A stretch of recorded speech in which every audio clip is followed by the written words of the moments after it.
Que a doce paz do nosso grande Deus sempre inunde os nossos corações. Mais um vídeo da nossa EBD com auxílio para os professores. A lição de número 5, cujo título é Como Ler as Escrituras. E esta lição está repleta de valiosos ensinos para as nossas vidas. Será que sabemos tudo sobre as regras de interpretação da Bíblia, conhecidas como hermenêutica e exegese? Qual a diferença entre hermenêutica e exegese? Qual a importância da exegese e da hermenêutica na interpretação bíblica? O que é a autoridade da Bíblia? Na interpretação da Bíblia, qual a finalidade da iluminação do Espírito Santo? O que é a teologia liberal? A Bíblia é fácil de entender? Se é, por que precisamos de tantos auxílios para entendê-la? Se não é, Deus complicou a sua interpretação? Essas e outras tantas perguntas nós responderemos ao longo desses 3 vídeos. Lembre-se, não esqueça-se de inscrever-se no canal Teologia e Pentecostalismo, deixar o seu like e dar aquela ativada básica no sininho para receber as notificações, ou seja, sempre que postarmos as aulas, você saberá que ela já está disponível para você. Sem delongas, bora lá para o estudo da nossa lição? Na nossa introdução, vemos que a leitura e o estudo das Escrituras são um dever e um privilégio. Por isso, temos que zelar pelo conhecimento bíblico e estar conscientes da necessidade de aplicar o texto sagrado em nossas vidas. No cumprimento da tarefa da interpretação, somos auxiliados por 2 ferramentas chamadas exegese e hermenêutica. No tópico de número 1, nós temos: a Bíblia precisa ser interpretada. A pergunta que nós fazemos é: a Bíblia pode ser compreendida? Ouvimos por muitas vezes sobre a clareza das Escrituras. Mas, se a Bíblia é clara, por que necessitamos de regras ou princípios de interpretação? Por que um cristão que vai ler a Bíblia precisaria da ajuda de mestres, professores, ou também de escritos como os comentários bíblicos, como uma aula dessa para te auxiliar na escola dominical? Realmente, há certas passagens da Bíblia que são difíceis de entender, mas sua mensagem básica é suficiente e simples para qualquer indivíduo compreender. Então nós já chegamos no ponto que vai nos falar sobre a importância da exegese. Segundo a lição, o termo exegese é uma palavra que vem da língua grega, traduzido aí exegese, que a palavra ex é traduzido como fora e agen com o sentido de guiar. Enquanto a hermenêutica é a teoria da interpretação, a exegese é a prática. Preste atenção no outro termo. A exegese, ela consiste em manipular o texto para dizer o que ele não diz. Então, basicamente, o termo exegese vem do grego ex, traduzido como fora, e alguém com o sentido de guiar. Então, a ideia que está aí é guiar para fora. Então, ao contrário dessa exegese, nós temos aí a exegese. Então, na exegese, a pessoa, o leitor, ele vai procurar embutir no texto, colocar no texto o pensamento dele, e não aquilo que o texto está realmente dizendo. O ponto de número 2 vai tratar sobre as limitações dos leitores. Como ler e interpretar não podem, de forma nenhuma, estar separados. 2 Pedro 3,16.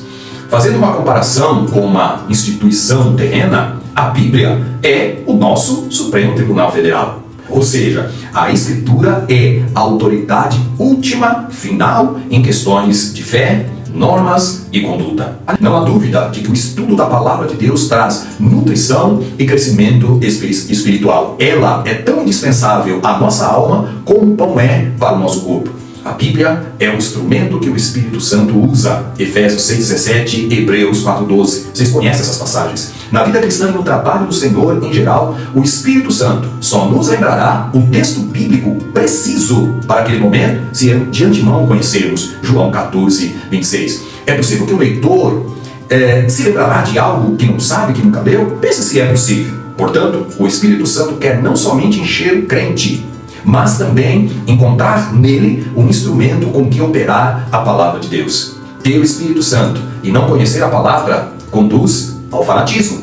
Pessoas assim querem usar o Espírito Santo em vez do Espírito usá-los. Conhecer a palavra e não ter o Espírito Santo conduz ao formalismo.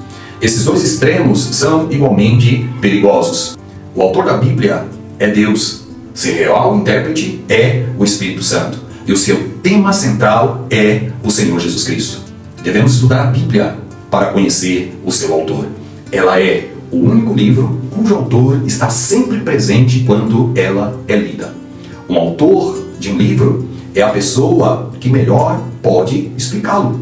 A Bíblia é um livro fácil, mas ao mesmo tempo difícil, simples e ao mesmo tempo complexo. Não basta apenas ler as suas palavras e analisar as suas declarações. Tudo isso é indispensável, mas não basta.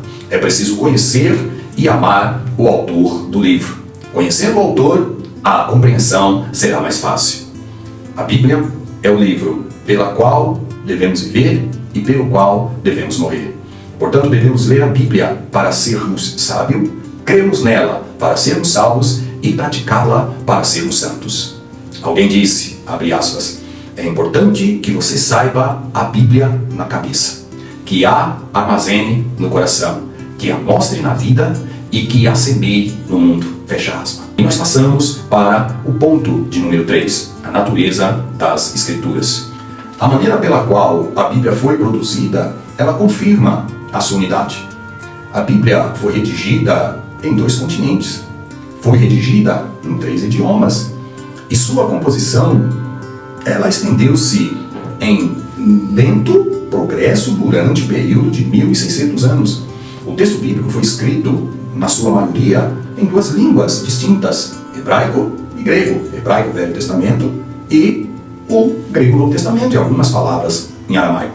No período aproximado de 1600 anos, por cerca de 40 autores que viveram em épocas e em culturas diferentes. Portanto, os textos canônicos possuem particularidades que não podem ser ignoradas. Dentre tantas, podemos citar as narrativas, as poesias, as crônicas, as profecias e as parábolas que precisam ser interpretadas sob a orientação do Espírito Santo, observando sempre as regras gramaticais e o conteúdo histórico e literário de quando foram redigidos. Mateus 5,18. As diversas partes da Bíblia foram escritas em várias épocas e em variadas circunstâncias. Parte delas foram escritas em tendas, em desertos, em cidades, em palácios, em prisões, em tempos de iminente perigo, em ocasiões de grande alegria. Entre os seus escritores havia juízes, reis, sacerdotes, profetas, patriarcas, ministros, boiadeiros, escribas, soldados, médicos e também pescadores. Contudo, apesar dessa variada diferença de circunstâncias e condições, a Bíblia é um só livro. Por trás de suas muitas partes há uma inconfundível unidade. Glórias a Deus por isso. Nós já passamos para a sinopse do nosso tópico de número 1, que vai dizer: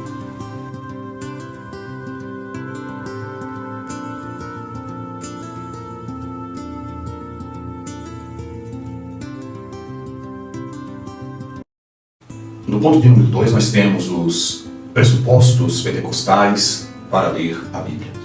Nesse ponto, ou tópico de número 2, nós vamos ter o subtópico dizendo a autoridade da Bíblia. Daí a necessidade do intérprete cristão, do leitor, do hermeneuta, do exegeta cristão ser, acima de tudo, nascido de novo. O leitor ou o intérprete deve estar cheio do Espírito Santo e guiado por ele. Somente o crente pode sondar o verdadeiro significado das Escrituras, porque o mesmo Espírito que a inspirou realiza no intérprete, no crente, no nascido de novo, uma obra de iluminação que lhe permite chegar, através do texto bíblico, ao pensamento de Deus. 1 Coríntios 2,10. Já no ponto de número 3, nós temos aí o valor da experiência. Paulo ele confirmou que se até um anjo do céu nos anunciasse outro evangelho, tal experiência deveria ser rejeitada. Gálatas 1,8. De outro lado, a experiência também não pode ser negligenciada. A primeira fonte interna da autoridade bíblica é a experiência. Nós vamos entender isso. No processo do novo nascimento, o indivíduo ele relaciona-se, comunga com Deus, não superficialmente, mas no íntimo do seu ser. A palavra de Deus ela é viva e eficaz, conforme nos diz Hebreus 4,12. Dito de outra forma, Quando a Bíblia fala do seu poder regenerador, o homem que por fé se apropria dessa palavra receberá o novo nascimento. Jesus disse que suas palavras eram espírito e vida, e continuam sendo, João 6,63. Quando ele diz que nos últimos dias haveria o derramamento do Espírito Santo, não foram palavras lançadas ao vento. Isso realmente aconteceu nos dias dos apóstolos, como acontece nos nossos dias. A teologia pentecostal, ela dá ênfase às experiências pessoais do cristão, porém, aquelas fundamentadas na palavra de Deus. As doutrinas bíblicas devem ser experimentadas e vividas pelos crentes em Jesus. Afinal de contas, o nosso evangelho é um evangelho prático. Nossa declaração de fé das Assembleias de Deus faz várias confirmações acerca dessa necessidade. Nós vamos destacar aí apenas 3. Primeiro, o aceitar Jesus como a experiência da salvação, quando o Espírito Santo passa a habitar no novo crente. 1 Coríntios 3,16. Segundo, o batismo nas águas como um testemunho público da experiência anterior, ou seja, o novo nascimento, mediante a qual o crente participa espiritualmente da morte e da ressurreição de Cristo. Colossenses 2,12. Terceiro ponto, o batismo no Espírito Santo como uma experiência espiritual que ocorre após, ou também junto à regeneração, sendo acompanhada da evidência física inicial do falar em outras línguas. Atos 2,4. Quando falamos da experiência bíblica, nós, os pentecostais, por muitas vezes somos injustamente acusados de colocar a experiência acima da autoridade da palavra de Deus. Porém, um dos princípios hermenêuticos básicos nos ensinam a interpretar a experiência pessoal à luz da Escritura, e não o inverso, né? E não a Escritura à luz da experiência pessoal. Significa que, por mais importante que seja a experiência pessoal de qualquer crente, ela não é a autoridade final de nossa fé. As experiências precisam do aval das Escrituras para serem validadas.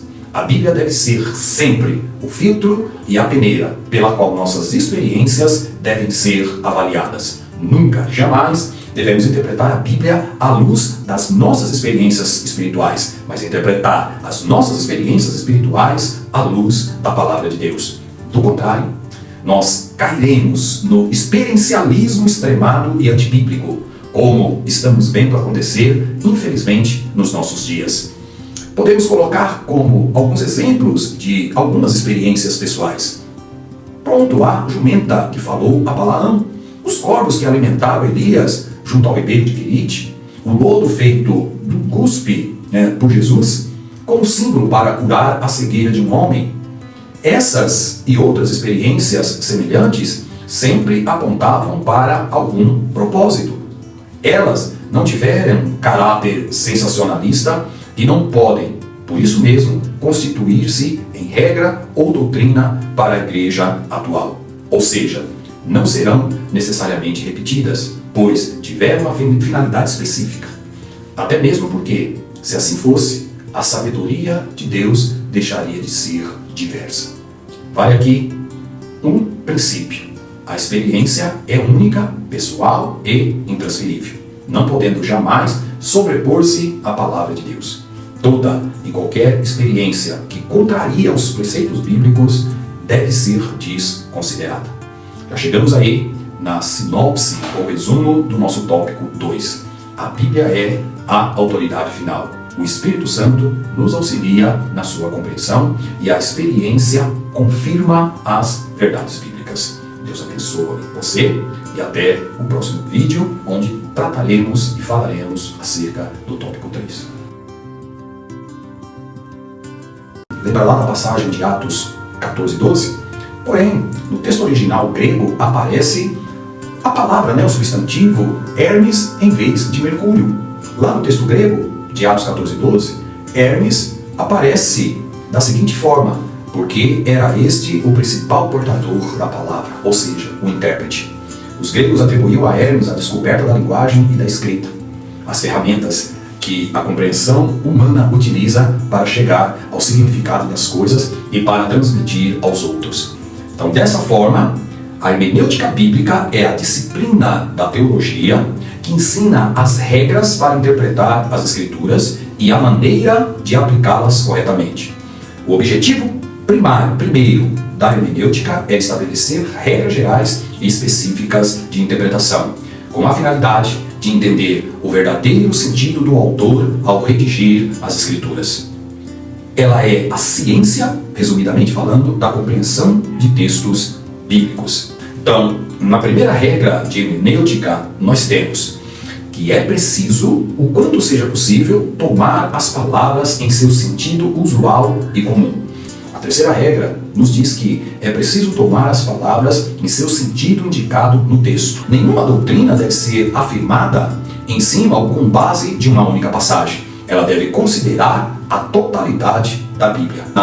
O ponto de número 2 nos fala sobre os princípios de interpretação bíblica. Devemos, claro, irmãos, sempre zelar pela ortodoxia bíblica, mas, no entanto, o zelo tem que ser com entendimento. Mas, diante disso, qual a interpretação correta de Provérbios 22, 28? Deuteronômio 19, 14. E todos aqueles que removessem o marco eram considerados malditos. Nos diz, maldito aquele que não dá os marcos do seu próximo. E todo o povo dirá amém. Deuteronômio 27, 17. A violação do marco, então, deve ser entendida no âmbito da herança divina, conforme Levítico 25, 23 ao 24. A porção de terra que o israelita possuía era uma dádiva divina, 1 Reis 21, 3. E alterar os limites dessas propriedades era uma ofensa a Deus, que havia dado aos filhos de Israel aquela terra, aquela propriedade que era antes dos cananeus, mas agora passou a mão de cada família das tribos de Israel. Resumidamente, nós vamos ver, para ampliar o teu campo de conhecimento, pelo menos 10 princípios básicos da interpretação bíblica. Primeiro, sob a inspiração divina, a Bíblia ensina apenas uma teologia. Não pode haver diferença doutrinária entre um livro bíblico e outro, pois isso seria uma crassa contradição. Assim sendo, o intérprete não pode criar outro cânon dentro do cânon bíblico. Não cabe a nós fragmentar ou relativizar os textos inspirados. Não se pode empregar métodos subjetivos, individuais, focados nos anseios do leitor, em prejuízo do texto e do autor bíblico. Nós confirmamos que as experiências devem ser sempre submetidas ao crivo das Escrituras Sagradas. Por fim, as Assembleias de Deus reconhecem que as técnicas hermenêuticas não são infalíveis. Durante o processo de aplicação dos métodos interpretativos, o crente necessita da iluminação do Espírito Santo. 1 Coríntios 2, 12. E aí, nós já chegamos à sinopse ou um resumo do nosso tópico de número 3, que diz assim: chegamos aí à nossa conclusão. A Bíblia Sagrada deve ser lida